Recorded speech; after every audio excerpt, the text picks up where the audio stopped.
شادی شدہ حضرات کو 10 اہم نصیحتیں۔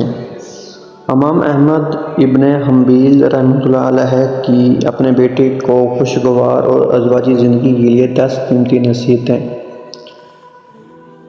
امام احمد ابن حنبل نے اپنے صاحبزادے کو شادی کی رات 10 نصیحتیں فرمائیں۔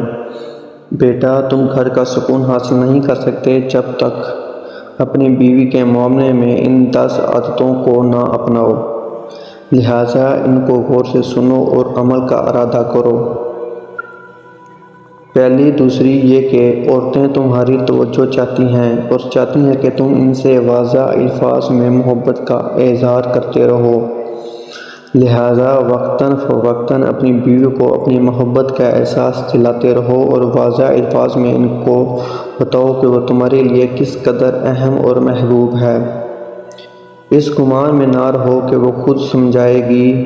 رشتوں کو اظہار کی ضرورت ہمیشہ رہتی ہے۔ یاد رکھو، اگر تم نے اس اظہار میں کنجوسی سے کام لیا تو تم دونوں کے درمیان ایک تلخ دراڑ آ جائے گی جو وقت کے ساتھ ساتھ بڑھتی رہے گی اور محبت کو ختم کر دے گی۔ تیسری، عورتوں کو سخت مزاج اور ضرورت سے زیادہ محتاط مردوں سے کوفت ہوتی ہے، لیکن وہ نرم مزاج مرد کی نرمی کا ہے بے جا فائدہ اٹھانا بھی جانتی ہے، لہٰذا ان دونوں صفات میں اعتدال سے کام لینا تاکہ گھر میں توازن قائم رہے اور تم دونوں کو ذہنی سکون حاصل ہو۔ چوتھی، عورتیں اپنے شوہر سے وہی توقع رکھتی ہیں جو شوہر اپنی بیوی سے رکھتا ہے، یعنی عزت، محبت بھری باتیں، ظاہری جمال، صاف ستھرا لباس اور خوش روادار جسم، لہٰذا ہمیشہ اس کا خیال رکھنا۔ پانچویں، یاد رکھو، گھر کی چادر دیواری عورت کی سلطنت ہے، جہاں وہ وہاں ہوتی ہے تو گویا اس مملکت کے تخت پر بیٹھی ہوتی ہے۔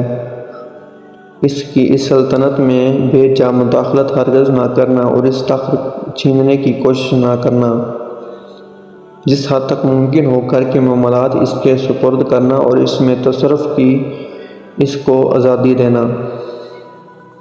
ہر بیوی اپنے شوہر سے محبت کرنا جانتی ہے، لیکن یاد رکھو اس کے اپنے ماں باپ، بہن بھائی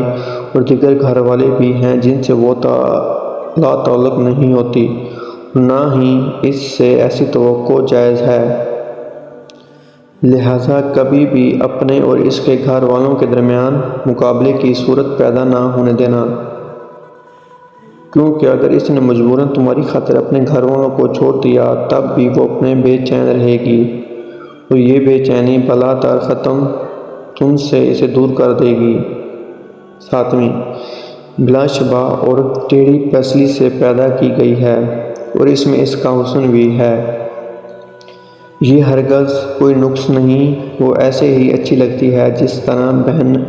بھنویں گلائی میں خوبصورت معلوم ہوتی ہیں،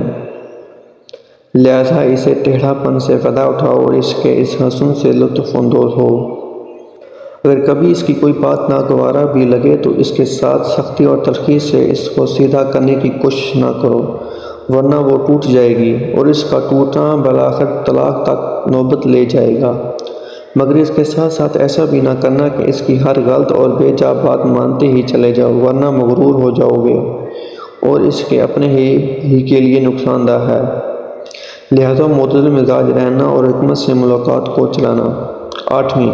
شوہر کی ناقدری اور ناشکری اکثر عورتوں کی فطرت میں ہوتی ہے، اگر ساری عمر بھی اس کی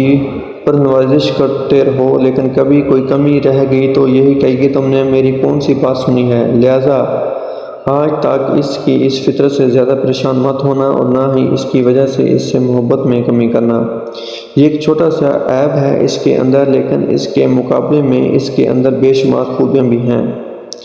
بس تم اس بات پر نظر رکھنا، اللہ کی بندی سمجھ کر اس سے محبت کرتے رہنا اور حقوق ادا کرتے رہنا۔ ہر عورت پر جسمانی کمزوری کے کچھ ایام ہوتے ہیں، ان ایام میں اللہ تعالیٰ نے بھی اس کو عبادت میں چھوٹ دی ہے، اس کی نمازیں معاف کر دی ہیں، اس کو روزوں میں اس وقت تک تاخیر کی اجازت دی ہے جب تک وہ دوبارہ صحت یاب نہ ہو جائے، بس ان ایام میں تم اس کے ساتھ ویسے ہی مہربان رہنا جیسے اللہ تعالیٰ اس پر مہربانی کی ہے۔ جس طرح اللہ نے اس پر سے عبادت ہٹا لی، ویسے تم بھی ان ایام میں اس کی کمزوری کا لحاظ رکھتے ہوئے اس کی ذمہ داریوں میں کمی کر دو، اس کے کام کاج میں مدد کرو اور اس کے لیے سہولت پیدا کرو۔ 10ویں، آخر میں بس یہ بات یاد رکھو کہ تمہاری بیوی نکاح کی رسی میں تمہارے ساتھ باندھی گئی ہے، جس کی گرہ تمہارے ہاتھ میں ہے۔